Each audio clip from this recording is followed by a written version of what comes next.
I'm just north of Missoula, probably about 30 miles, and it's incredible. It's like 85, 90 degrees. There was me thinking that winter is upon me, and it's not, it's summer. But anyway, down to Missoula and go and see the Adventure Cycling Association people, which would be great.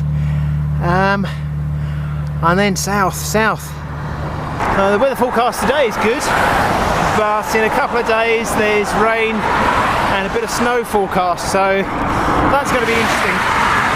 I'm on quite a busy road at the moment, but hopefully in a few miles I'll get on a nice bike path that I've heard about, which will be brilliant. That starts in a place called Lolo, which is a fab name. Oh well, ever onwards.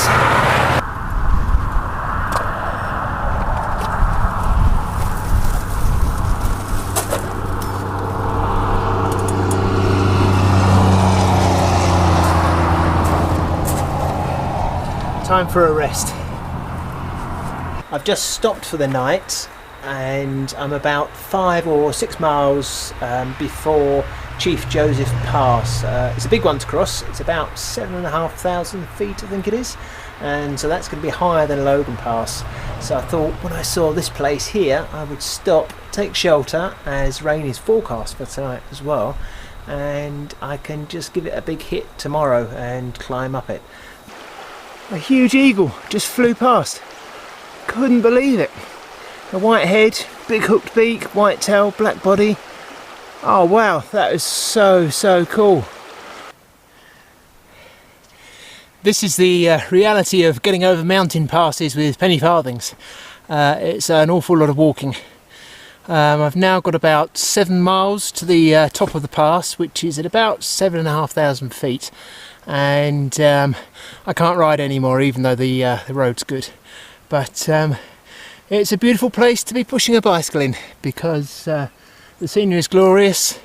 It is raining a bit, although it's stopped now, and fingers crossed it won't pour down on me, but if it does, it's like a free shower. Anyway, onwards and upwards.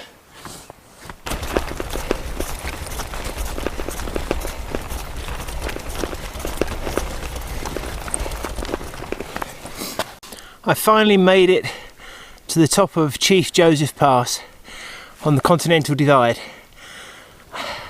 I didn't make it last night, so I had to camp out in a rest area, but that was okay.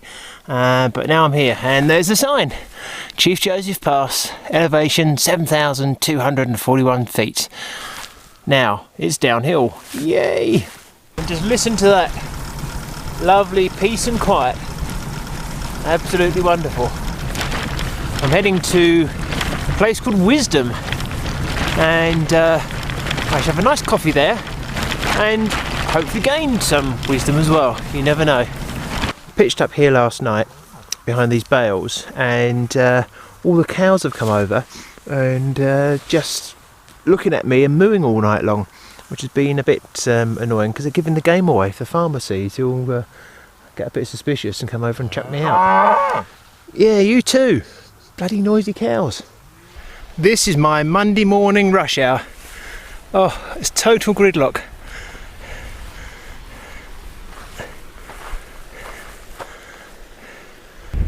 Just climbed to the top of another pass, this one Big Hole Pass, and as you can see there, elevation 7,400 feet.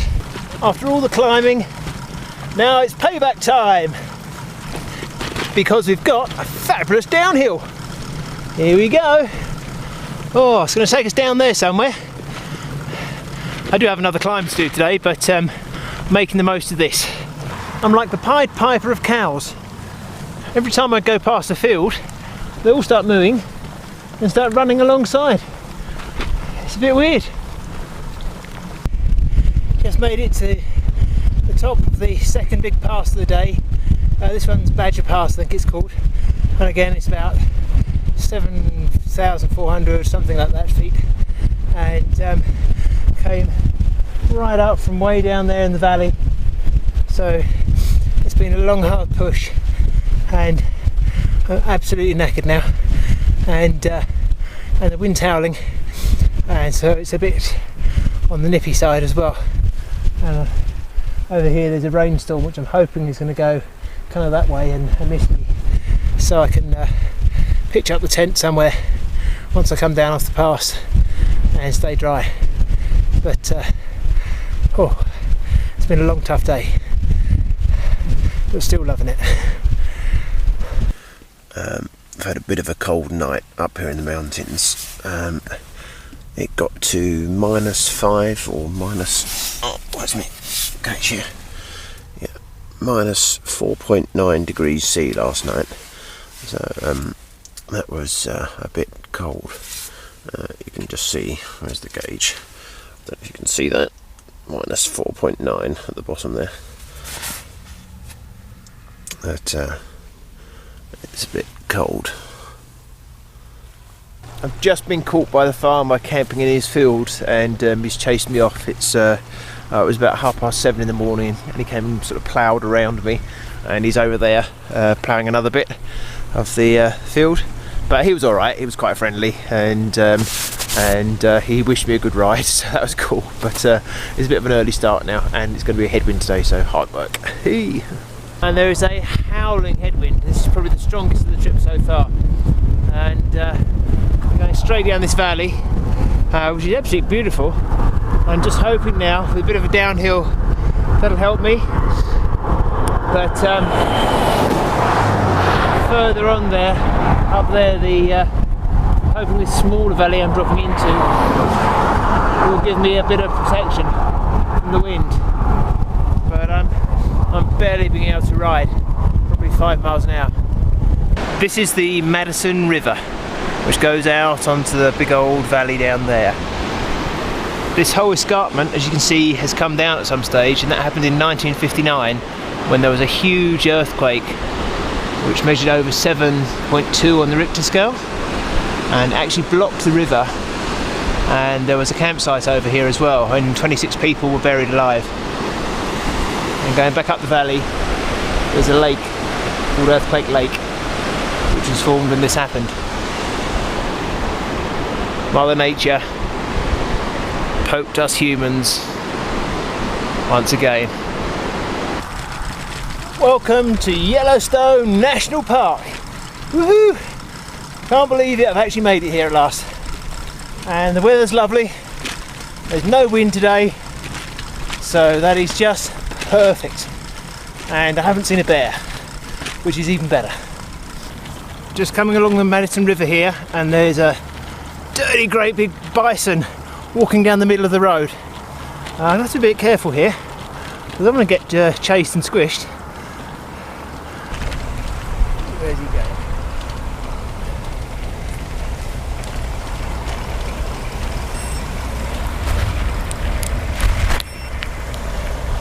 Don't like the look of that.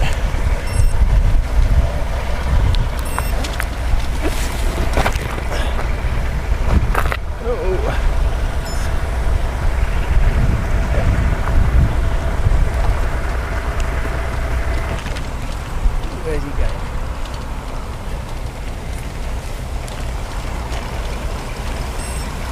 Well, he was looking a bit mean.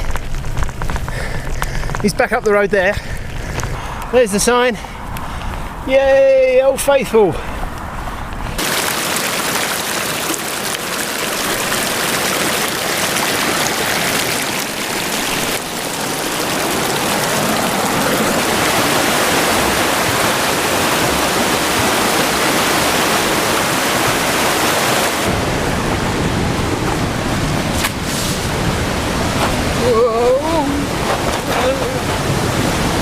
There we go. There we go. I'm Sarah and that's Marco. We are from Germany, Munich, and we travel by bicycle. We spent 6 months in British Columbia and Alberta, Vancouver Island, and then we came to the US, and now we are in Yellowstone, and then we head south towards LA because it's getting pretty cold here. We fly to New Zealand for 10 weeks and then maybe to Tasmania. I think so. I hope so. Definitely. And then we fly into Spain and cycle back home. So we are home next year in summer. The whole trip will be 16 months at all, and we are on the road since 7 months right now. So we have a blog. watchthebears.blogspot.com. So this is how you climb a really steep hill on a penny-farthing. You walk. I was just about to camp in this forest, but having a look at the trees, I've just noticed something. You see? All the trees have got all these scratch marks against them, the whole lot. And that means a bear or bears live round here, and this is their scratching pole. So maybe I won't camp here tonight. I think I will go a bit further down the road. I don't want to get eaten. That would be bad. Very bad. Oh, it's about 7:30 in the morning, and just been camping in the forest here, and so that's the tent. It's a pretty mad forest. I've got to go and find my food, because this is grizzly bear country, and I had to hang the food up in a tree. Oh, bloody, where is it? The sun's so bright. There we go.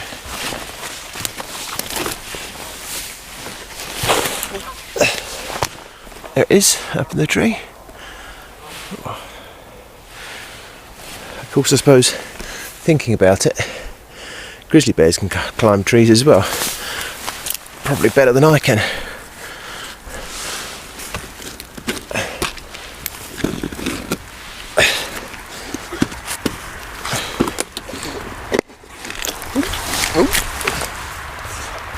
But yeah, cool old forest. Animals were making lots of noise last night.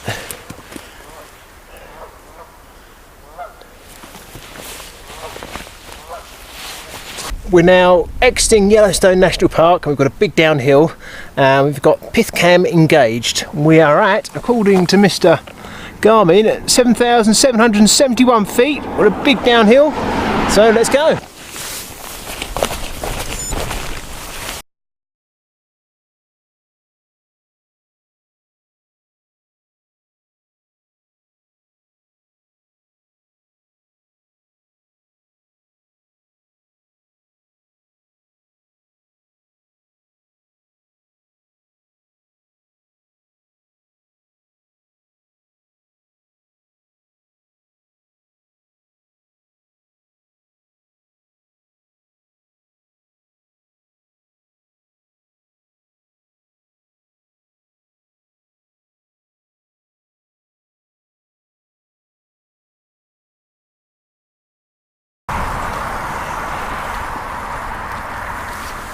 I'm riding alongside the glorious mountains in the Tetons National Park, and it's a bitterly cold day. It's got to be around freezing point, but it is October, so I'm not surprised. There's bad weather forecast, so I'm going to try and get to Jackson today, get warmed up and prepare for the next stage of the journey, which is heading south, and hopefully find some warm weather.